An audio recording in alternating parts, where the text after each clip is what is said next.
Hello everyone. BSc second year के पिछले video तक हमने प्लेकॉर्ड स्केल के डेवलपमेंट के बारे में पढ़ा था। इस वीडियो में हम बात करेंगे structure and development of hairs, यानी बाल की संरचना तथा उसके विकास के बारे में। तो बात करते हैं सबसे पहले हेयर के इंट्रोडक्शन के बारे में। Hairs found only in mammals. तो बाल जो है वो केवल स्तनधारी प्राणियों के अंदर पाए जाते हैं। It projects at an acute angle from the skin. त्वचा से बाल जो है एक न्यून कोण के द्वारा बाहर जो है निकले होते हैं त्वचा से। Hair covers the entire integument in most. तो जितने भी प्राणी हैं, फर्ड मैमल्स जो है जिनके ऊपर रोम या बाल उपस्थित होते हैं, उन सभी में इंटीगुमेंट के रूप में जो है सभी जंतुओं के अंदर हेयर्स उपस्थित होते हैं। But in others only traces are left. लेकिन कुछ दूसरे जंतुओं के अंदर इसके कुछ जो है अवशेष पाए जाते हैं। सच एज वेल्स, जैसे वेल्स के अंदर have only a few core hairs on the snout. तो वेल्स के अंदर बहुत ही कम जो है बाल, यानी अवशेषी रूप में उसकी स्नाउट के आगे जो है उसकी कोर पर पाए जाते हैं। But during development of the body of the embryos of all mammals is covered with a coating of fine hair. तो लेकिन जब इनके डेवलपमेंट होते हैं एम्ब्रियोज या भ्रूण के मैमल्स के अंदर, तो डेवलपमेंट के दौरान इनका जो शरीर है ये संपूर्ण रूप से एक आवरण के द्वारा ढका होता है, जो कि बहुत ही पतले बाल जो है वो होते हैं। इसे कहा जाता है लेन्यूगो। तो पतले जो बाल होते हैं उनका आवरण होता है lanugo, which is usually shed before birth. और ये जो है इनके जन्म से पहले ही शेड हो जाते हैं या झड़ जाते हैं। And replaced by a new one. और ये नए बालों के द्वारा प्रतिस्थापित हो जाते हैं। Here is entirely epidermal in origin. तो बाल जितने भी होते हैं इनकी उत्पत्ति एपिडर्मिस के द्वारा ही होती है। The hairs trap air which does not transmit body heat. ये जो बाल होते हैं शरीर के ऊपर, ये वायु को ट्रैप या उसको पकड़ लेते हैं या उसके अंदर जो है वो जकड़े हुए रखते हैं वायु को, जो कि बॉडी के हीट को यानी शरीर की ऊष्मा को जो है बाहर की ओर नहीं जाने देते हैं। And these act as insulator for the body. और बाल जो है इस प्रकार शरीर के लिए इंसुलेटर या ऊष्मारोधी का कार्य करते हैं। In some animals the colours of hair are protective. कुछ जंतुओं के अंदर जो इनके बालों का कलर होता है ये प्रोटेक्टिव या सुरक्षात्मक आवरण जो है वो बनाते हैं। तो कलर्स जो है इनके हेयर्स के अंदर पाए जाते हैं। Here in nostril and years prevent entry of dust. तो बाल जो होते हैं वो नासारंध्र तथा कान के अंदर पाए जाते हैं, जो कि धूल को अंदर जाने से रोकते हैं। Eyebrows and eyelashes protect the eyes. तो आँखों के ऊपर जो भौहें होती है और पलकें पाई जाती है, ये आँखों को सुरक्षा प्रदान करते हैं। And hairs on the tail, जो कि पूंछ के ऊपर पाए जाने वाले बाल जो होते हैं, used to drive away insect. ये कीटों को दूर रखने का कार्य जो है वो पूंछ वाले जंतुओं में करते हैं। In some animals such as lions. तो कुछ जंतुओं में जैसे कि शेर होते हैं, सम मंकीज, और कुछ बंदरों में the mane distinguishes the male. तो इनके अंदर जो मेन या अयाल जो पाई जाती है, यानी इनके गर्दन के ऊपर जो बड़े लंबे बाल उपस्थित होते हैं उन्हें मेन कहते हैं। ये मेल को अलग जो है वो प्रदर्शित करते हैं, यानी नरों के ऊपर जो है मेन उपस्थित होती है।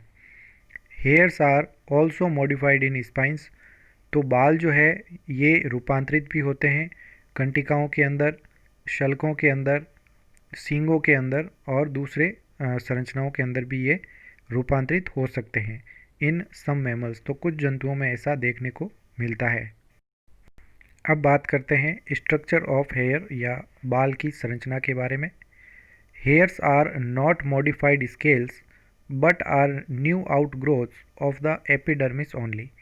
जो बाल होते हैं ये मॉडिफाइड शल्क या रूपांतरित शल्क नहीं होते हैं, ये नए आउटग्रोथ्स होते हैं जो कि एपिडर्मिस के द्वारा जो है वो बाहर प्रोजेक्ट किए जाते हैं या प्रक्षेपित होते हैं।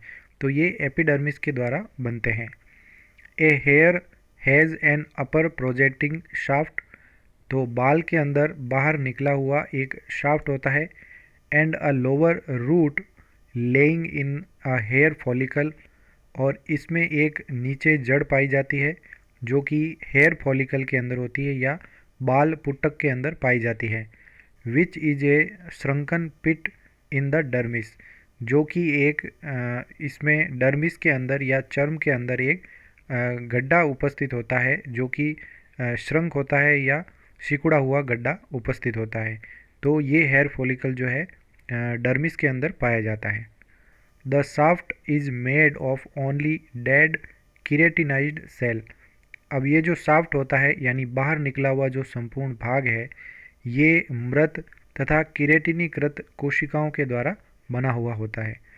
The part of the hair protruding above the skin is dead.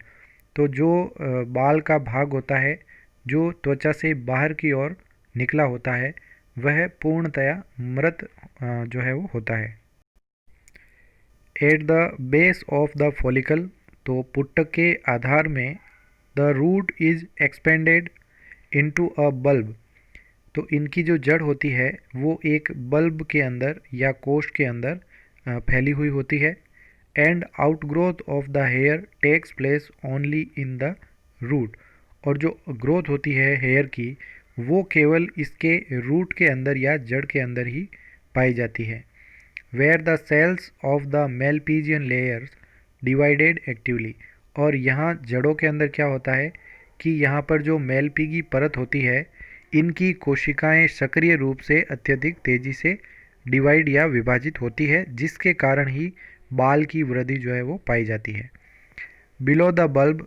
इस बल्ब के नीचे there is a dermal papilla. एक चर्मीय पेपिला होता है। हैविंग कनेक्टिव टिश्यू जिसके अंदर संयोजी ऊतक पाए जाते हैं।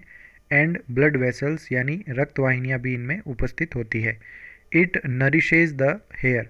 और ये जो है बाल को पोषण प्रदान करती है। Beyond the bulb the cells gradually die. तो बल्ब के बाहर कोशिकाएं जो उपस्थित होती है ये धीरे धीरे मृत जो है वो होना शुरू कर देती है।